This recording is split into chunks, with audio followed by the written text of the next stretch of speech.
Sports medicine is focused on preventing and treating exercise and sports-related injuries. It also helps people exercise safely and effectively to have a better performance. Today, Dr. Brett Barnes at AlFardan Medical with Northwestern Medicine will answer our questions regarding this topic. Stay tuned.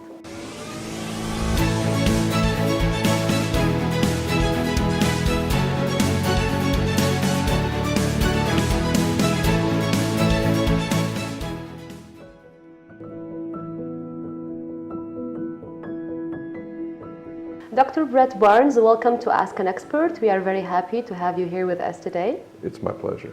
Dr. Brett Barnes, what can you tell us about AlFardan Medical with Northwestern Medicine?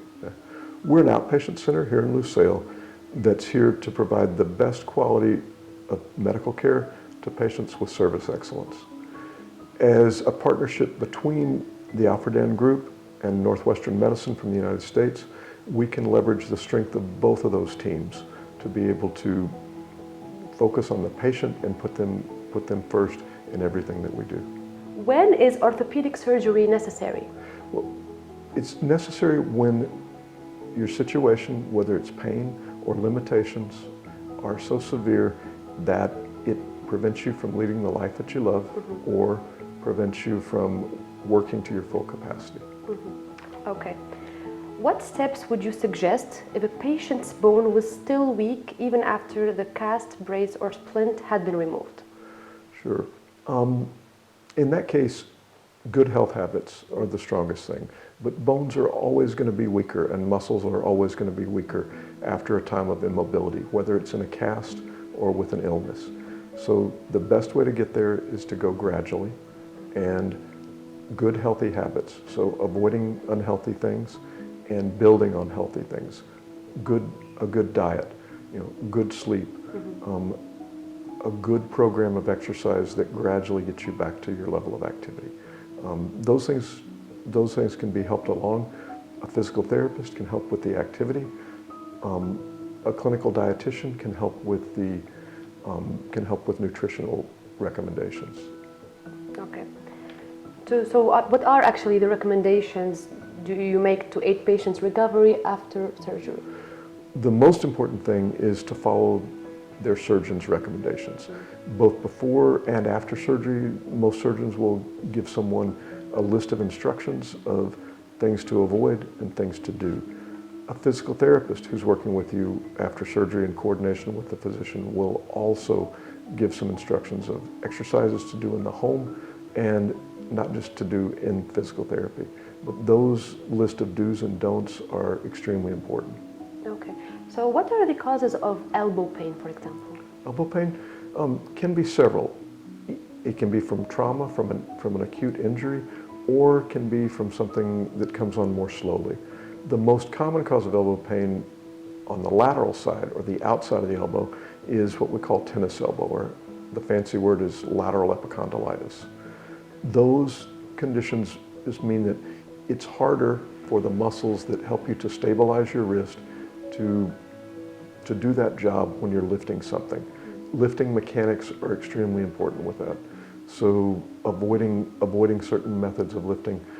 The worst way you could lift would be with your arm away from your body and your palm down. That puts the most strain on the outside of the elbow. The easiest way and the best way mechanically to lift something is with your palm up and close to your body. You give more leverage, less strain on the weakest muscles there. Okay. We also have another question about the shoulder pain. What are the causes for the shoulder pain?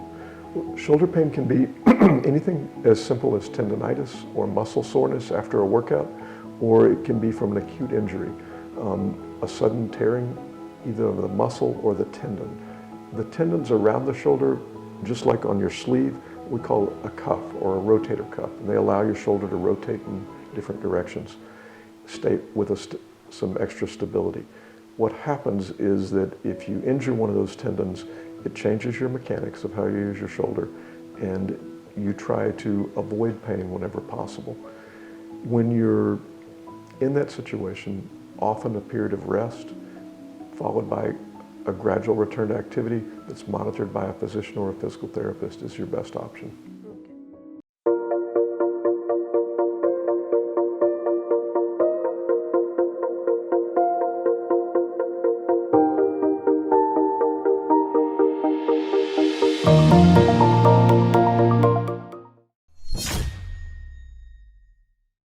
A follower has a question. He says that my joints are very weak and I cannot keep my hands up. He cannot even hold his mobile.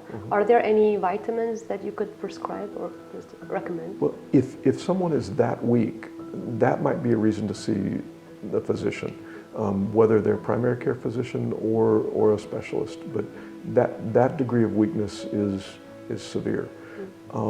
If it's just soreness to hold a phone up, or if it's positioning, anytime we're in one position for too long during the day, that's going to cause problems.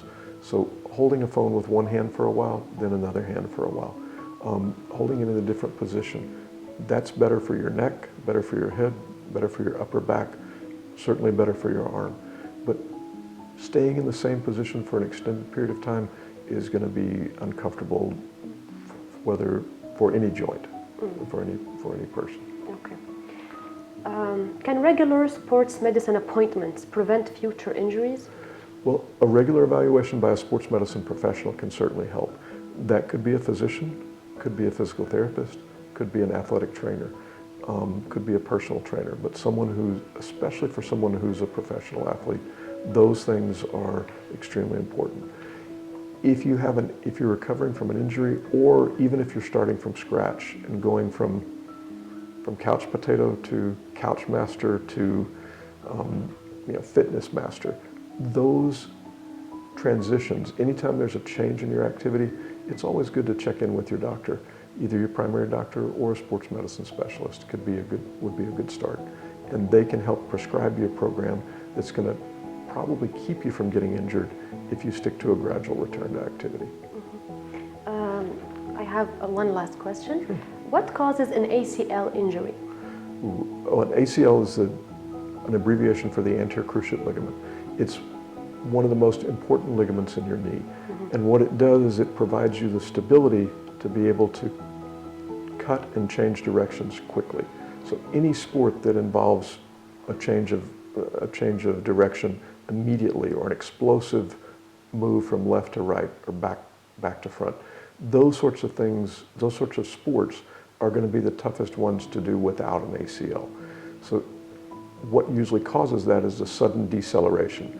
You plant your foot and you stop in order to go a different way. If you feel or hear a pop when that happens and you can't keep playing and your knee swells up, almost certainly you've torn your ACL or more. So if you want to return to a sport that requires those moves, that requires lateral stability, and that could be anything from football, volleyball, basketball, even in any racket sport where you have to plant your foot and change directions, those are easy opportunities, or those are the most common sports that you can tear your anterior cruciate ligament. And that scenario that I described, a sudden pop, not being able to continue to play, or when you try to go back to play, your knee gives way and you feel unstable. And swelling that night, all of those often indicate a torn anterior cruciate. And for a lot of people tell me just a sick feeling in the pit of their stomach. As soon as it happens, a sense of impending doom, whether about their career or about the next play. Yeah. Okay, this concludes all of our questions now. Thank you so much for all these information. We are again happy to have you with us. And thank you so much for watching. We will see you in the next episode of Ask an Expert.